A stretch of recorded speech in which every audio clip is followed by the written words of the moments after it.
রাসূল সাল্লাল্লাহু আলাইহি ওয়াসাল্লাম হাউজে কাউসারের সামনে দাঁড়িয়ে থাকবেন। আকাশের তারা যত বেশি, তার চেয়ে বেশি হবে পানপাত্র, গ্লাস। তো নবী সাল্লাল্লাহু আলাইহি ওয়াসাল্লাম সবাইকে হাউজে কাউসারের পানি পান করাবেন।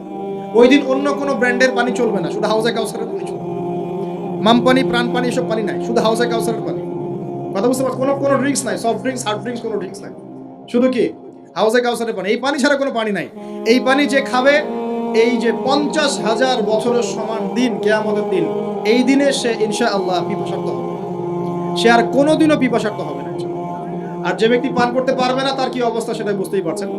সবাইকে নবীজি পান করাতে থাকবেন। হঠাৎ পর্দা পড়ে যাবে, হঠাৎ একটা পর্দা পড়ে যাবে, অদৃশ্য পর্দা। নবীজি বলবেন, ইন্নাহুম মিন্নি, এরা তো আমার উম্মত। কেন পর্দা পড়ে গেল? আল্লাহ পাক জানিয়ে দিবেন, ইয়া রাসূলুল্লাহ সাল্লাল্লাহু আলাইহি ওয়াসাল্লাম, ইয়া নবী আল্লাহ, হে আল্লাহর নবী, আপনি জানেন না, ইন্নাকা লা তাদরি, আপনি জানেন না, মা আহদাসু বা'দাকা, আপনার ইন্তেকালের পরে এরা আপনার শরীয়তের মধ্যে কত নতুন নতুন বেদাত চালু করেছে, কত নতুন নতুন আমল চালু করেছে, আকীদা চালু করেছে, এটা আপনি জানেন না। ইন্নাকা লা তাদরি মা আহদাসু বা'দাক, সহিহ বুখারীর মধ্যে হাদিস আসে। নবীজি তখন বলবেন, সুহকান সুহকান, দূর হও দূর হও, লিমান গায়্যারা বা'দি, যারা আমার পরে দিনকে পরিবর্তন করেছো তারা দূর হও। প্রিয় ভাইরা, আমরা নিয়াত করতে পারি তো ইনশাআল্লাহ যে আমরা জীবনের প্রতিটা ক্ষেত্রে রাসূলের সুন্নাহ মেনে চলার চেষ্টা করব ইনশাআল্লাহ। এবং ইসলাম মানে আত্মসমর্পণ, আল্লাহর সামনে নিজের ইচ্ছাকে সমর্পণ করে দিব ইনশাআল্লাহ। কতটুকু পারবো না পারবো সেটা পরে, আগে আত্মসমর্পণ করব, ইনশাআল্লাহ আল্লাহ পাক রাস্তা দেখাবেন ইনশাআল্লাহ। বিশ্বাস করেন, যে ব্যক্তি চাইবে আল্লাহর কাছে মন থেকে, আল্লাহ আমি নামাজ পড়ছি, মাশাআল্লাহ আমি পর্দা কায়েম করেছি, আমি কোরআন তেলাওয়াত শিখছি, দ্বীনের ফিকির করছি, দ্বীন প্রচারের চেষ্টা করছি, আল্লাহ আমাকে তুমি সুদও ছাড়ার তৌফিক দাও, আল্লাহ অবশ্যই তাকে তৌফিক দেবে ইনশাআল্লাহ। যে আল্লাহর কাছে যা চাইবে আল্লাহ পাক তাকে সেটাই দিবেন ইনশাআল্লাহ। একটা প্রবাদ আছে যে মানুষকে সে কারণেই সৃষ্টি করা হয়েছে, যে উদ্দেশ্যে সে, মানে যে গন্তব্যে সে ধাবিত হবে, ওই কারণেই মানুষকে সৃষ্টি করা হয়েছে। যদি আমরা জান্নাতের দিকে ধাবিত হতে চাই, দেখবেন ওই কাজগুলোকে আল্লাহ আপনার জন্য সহজ করে দিয়েছে। এটা হবে ইনশাআল্লাহ। আপনি শুধু একবার মন থেকে আল্লাহর দিকে ফিরে আসেন, আল্লাহ আপনাকে সময় দিবে, আল্লাহ আপনাকে রিজিক দিবে, আল্লাহ আপনাকে ওস্তাদ দিবে, আল্লাহ আপনাকে বন্ধু দিবে, আল্লাহ আপনাকে পরিবেশ দিবে, আল্লাহ আপনাকে দিন শেখা সহজ করে দিবে, হালাল রিজিকের পথ করে দিবেন, নেককার স্ত্রী দিবেন, নেককার সন্তান দিবেন, আল্লাহর পথে কাজ করার ট্র্যাক দিবেন, সবই আল্লাহ ব্যবস্থা করে দিবেন ইনশাআল্লাহ। এইটা ডিপেন্ড করে কার চাওয়া কত প্রগাঢ়, এর উপর ডিপেন্ড করে। যে যত বেশি জোর খাটিয়ে আল্লাহর কাছে চাইতে পারবে, আল্লাহ পাক তাকে তত বেশি দিবে ইনশাআল্লাহ। তবে দিবেন, এটা 100% ফিক্স করে রাখে ইনশাআল্লাহ। আল্লাহ পাক আমাদের সবাইকে পরিপূর্ণ মুসলিম হওয়ার তৌফিক এনায়েত করুন। প্রিয় ভাইরা, যেখানে ছিলাম, আইয়ামে জাহিলিয়াতে এমন শিরক ছিল, 1 নাম্বার। 2, আইয়ামে জাহিলিয়াতে ঠিক এমনই সুদ ছিল। আমাদের সমাজে সুদ আছে না? এরকম সুদভিত্তিক অর্থনৈতিক সিস্টেম ছিল আইয়ামে জাহিলিয়াতের মধ্যে। 3 নাম্বার ছিল মাদক। আমাদের সমাজে মাদক আছে না? মাদকের ছড়াছড়ি নাই। এখনকার যুব সমাজে 3টা বড় প্রবলেম। কয়টা? 3টা। একটা হচ্ছে পর্নোগ্রাফি। একটা কি? পর্নোগ্রাফি। অলমোস্ট এভরিবডি, সবাই পর্নোগ্রাফিতে আসক্ত, অলমোস্ট এভরিবডি। 2 নাম্বার হচ্ছে মাদক। এই যে মাদকের সাথে সবাই না হলেও সমাজের একটা বড় অংশের যুব সমাজ কিন্তু আসক্ত হয়ে আছে। 3 নাম্বার হচ্ছে ফ্রি মিক্সিং, মানে নারী পুরুষের অবাধ মেলামেশা। এই সমস্যাগুলো যুব সমাজকে আজকে গ্রাস করে খাচ্ছে। এরপরে আরো কিছু প্রবলেম আছে, যেমন বেকারত্ব, হতাশা, জীবনের উদ্দেশ্য থেকে বিচ্যুত হয়ে যাওয়া, পারিবারিক চাপ, মিউজিক, তারপরে বন্ধুদের, খারাপ বন্ধুদের পাল্লায় পড়া, সঙ্গদোষ, কিশোর গ্যাং, এরকম কিছু প্রবলেমস আছে। তবে যুবকদের সমস্ত প্রবলেমস সলভ করার জন্য আপনারা অনেক ট্র্যাক দেখাতে পারেন। আমি আমার জায়গা থেকে মাত্র 2টা সলিউশন দেব। কয়টা ভাই? এই 2টার উপর আমল করেন, 40 দিন আমল করবেন। কয়দিন? প্রেসক্রিপশন করছি, মাত্র 40 দিন। যদি 40 দিন আমল করার পরে যুব সমাজ এখান থেকে বের না হতে পারে, তারপরে আমার সাথে যোগাযোগ করেন। আমার কথা বলেন যে ভাই আপনার কথা কাজ হয় নাই, এটা বলে দেখেন। লক্ষ লক্ষ যুবকের জীবন এভাবে চেঞ্জ হয়েছে, লক্ষ লক্ষ, 1টা 2টা না। ইনশাআল্লাহ আপনারটাও হবে ইনশাআল্লাহ। লক্ষ লক্ষ যুবকের জীবন পরিবর্তন হয়েছে, এবং এমন এমন জায়গায় গিয়ে এই কথাগুলো পড়ছে, আমিও জানি না কোথায় গিয়ে কথাগুলো পড়ছে। যেমন আজকে যে এয়ারে আসছিলাম, বাংলাদেশের একটা বড় কোম্পানির একজন এমডি আমারই হয়তো পাশে বসেছেন, আমি চিনতে পারি নাই, সে আমাকে চিনেছে। নামার সময় আমাকে বলছে যে আপনি আমার কার্ডটা রাখেন, কোনো একদিন হয়তো আমি আপনার কাজে আসতে পারি। তা আমি তার কার্ডটা রেখে দিয়েছি। তিনি বলছেন যে আপনার লেকচার শুনে আমি 3টা কাজ করেছি। 1, হজ ফরজ হয়েছিল আমার উপরে, হজ করেছি। 2, আমি বড় একটা সুদী কোম্পানির মধ্যে ছিলাম, আমি সুদের সমস্ত সম্পদ দান করে দিয়েছি। সুদ তো ছেড়ে দিয়েছি, সুদের সমস্ত সম্পদ দান করে দিয়েছি। আর 3 নাম্বার, নামাজে গাফেল ছিলাম, নামাজ ধরেছি। তো আমি কিন্তু তাকে চিনিও না, এবং তিনি কত বড় কোন কোম্পানির এমডি তাও জানি না। এরকম নিঃসন্দেহে এই কথাগুলো লক্ষ লক্ষ কোটি কোটি মানুষের কলিজার মধ্যে আসার করবে ইনশাআল্লাহ তাআলা। আমি জাস্ট 2টা সলিউশন বলবো, অনেক বেশি কথা বলবো। প্রিয় যুবক ভাই, আপনার সলিউশন এই বেকারত্ব, মাদক, মেয়ের প্রতি আসক্তি, হ্যাঁ, হতাশা, চাকরি না পাওয়া, এই যে ব্যাপারগুলো, পারিবারিক চাপ, হ্যাঁ, তারপরে আপনি মাঝে মাঝে হয়তো একটু এগ্রেসিভলি একটু গুন্ডাগার্দি করছেন, নাউজুবিল্লাহ, এই যে প্রবলেমসগুলো, এগুলো সলভ আপনাকে দুটো জিনিস করবে। এক, আপনি জাস্ট 5টা ওয়াক্ত নামাজ জামাতে পড়ার চেষ্টা করুন। একটা 5 ওয়াক্ত মানে 5 ওয়াক্তই, মানে আপনাকে ফজরে উঠতে হবে, এশার নামাজও পড়তে হবে। ফজরে উঠতে হলে যদি আপনাকে সারা রাত জেগে থাকতে হয় তাহলে জেগে থাকবেন, যদি আর্লি ঘুমাতে হয় তাহলে আর্লি ঘুমাবেন। 2টা সলিউশন।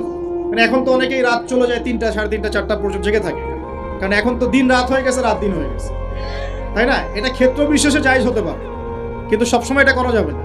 যেমন রমজান মাস, দেখা যায় রাতের বেলা অনেকে ইবাদত করে না, একবারে ফজরের নামাজ পড়ে হয়তো জিকির আজকার তেলাওয়াত করে মানুষ ঘুমায়, এটা আলাদা বিষয়, কিন্তু সারা জীবন তো এই কাজটা করা যাবে। তো আর্লি ঘুমানোর চেষ্টা করা ভালো। যদি না পারেন, যদি আপনার রাত জাগতেই হয়, তাহলে ফজরের নামাজটা পড়ে অ্যাটলিস্ট ঘুমাবেন, ঠিক আছে? 1 নাম্বার 5 ওয়াক্ত নামাজ জামাতে। যদি জামাত না পান বাসায়, যদি জামাত না পান তাহলে পরবর্তীতে কাউকে নিয়ে জামাত করে নেবেন।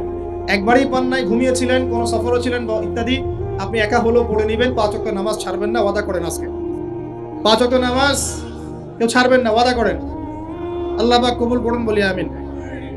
এই নামাজ, ইন্না সালাতা তানহা আনিল ফাহশাই ওয়াল মুনকার, আল্লাহ পাক নিজে বলেছেন এই নামাজ সমস্ত পাপের কাছ থেকে তোমাকে দূরে রাখবে ইনশাআল্লাহ। আর একটা কথা মনে রাখবেন, যে নবীর শান শওকত নিয়ে আমরা আলোচনা করেছি এবং করতে যাচ্ছি, রাসূলুল্লাহ সাল্লাল্লাহু আলাইহি ওয়াসাল্লাম মুমূর্ষু অবস্থায়, একদম মুমূর্ষু অবস্থায় উম্মতের জন্য যে নসিহতগুলো করেছেন, তার মধ্যে একটা হচ্ছে as-salat ওয়া মা মালাকাত আইমানুকুম, নামাজের ব্যাপারে যত্নবান হয়েও এবং তোমাদের অধীনস্থদের ব্যাপারে যত্নবান হয়েও। এই 2টা কথা। শেষ ওয়ার্ড মানুষ কি বলতে পারে? আপনার বাবা যখন ইন্তেকাল করেছেন, হয়তো শেষ কথা বলেছেন তোর মাকে দেখিস, ঠিক আছে, তোর বোনদেরকে দেখিস, বাবা আমার এই বিষয়গুলো আমি ছেড়ে গেলাম, তুই দেখিস। আচ্ছা, আছে না এমন? মা অনেকে চলে গেছে, মা শেষে বলেছে বাবা ছোট বোনটাকে দেখিস। আপনি লাস্ট কথাকে কত বেশি গুরুত্ব দিয়েছেন? যাদের পিতামাতা চলে গেছে এবং শেষ সময় তারা কাছে থাকার সৌভাগ্য ছিল, তারা কিন্তু বুঝতে পারে শেষ কথার কত গুরুত্ব আছে কি নাই, গুরুত্ব আছে কি নাই। শেষ কথা মানুষ সবচেয়ে কঠিন ভাবে মনে রাখে কি না? নবী সাল্লাল্লাহু আলাইহি ওয়াসাল্লাম আমাদের সবার নেতা, আমাদের নবী, আমাদের আদর্শ, আমাদের সবচেয়ে উসওয়াতুল হাসানা, যাকে আল্লাহ পাক এই পুরো রাহমাতুল লিল আলামিন হিসেবে সৃষ্টি করেছেন। উম্মতের সমস্ত কবিরা গুনাহগার মানুষের জন্য সুপারিশ করে আল্লাহর হুকুমে তাদেরকে জান্নাতে নিয়ে যাবেন ইনশাআল্লাহ। সবাই যখন নিজেকে নিয়ে ব্যস্ত থাকবে, তিনি তখন উম্মতকে নিয়ে ব্যস্ত থাকবেন ইনশাআল্লাহ। একটা হাদিসে তিনি উম্মতকে ভাইও বলে সম্বোধন করেছেন। কাশ আমি যদি আমার ভাইদেরকে দেখতে পেতাম, হাদিসে সহিহ, কাশ আমি যদি আমার ভাইদেরকে দেখতে পেতাম। সাহাবীরা বলছেন আমরা কি আপনার ভাই নই? নবীজি বলছেন না, তোমরা আমার সাহাবী। আমার ভাই তারা যারা আমার পরে আসবে, তোমাদের পরে আসবে, আমাকে না দেখেই ঈমান নিয়ে আসবে। এখানে কি আপন ভাই বোঝানো হচ্ছে? সেটা বোঝানো হচ্ছে না। এখানে বোঝানো হচ্ছে কাছের, আমার আত্মার সাথে সম্পর্ক, আমাকে না দেখেই তারা আমার প্রতি বিশ্বাস করবে। করবে কি না? আমরা কি দেখেছি নবীকে? এই মহান ব্যক্তিত্ব জীবনের শেষের দিকে আমাদেরকে নসিহত করেছেন, as-salat, নামাজ ধরে রাখো, নামাজ ধরে রাখো। বসেন। ওয়া মা মালাকাত আইমানুকুম, এবং তোমাদের অধীনস্থদের ব্যাপারে সতর্ক থাকো। অধীনস্থ মানে কি? অধীনস্থ মানে কি বলেন দেখি?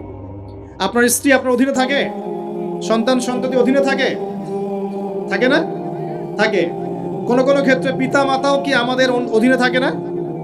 মানে আমরা আর্ন করতে পারি, পিতামাতা আর্ন করতে পারেন, উপার্জন করতে পারে না। পিতামাতাকে চালানো লাগে না আপনাদেরকে অনেক সময়, হয় কি না?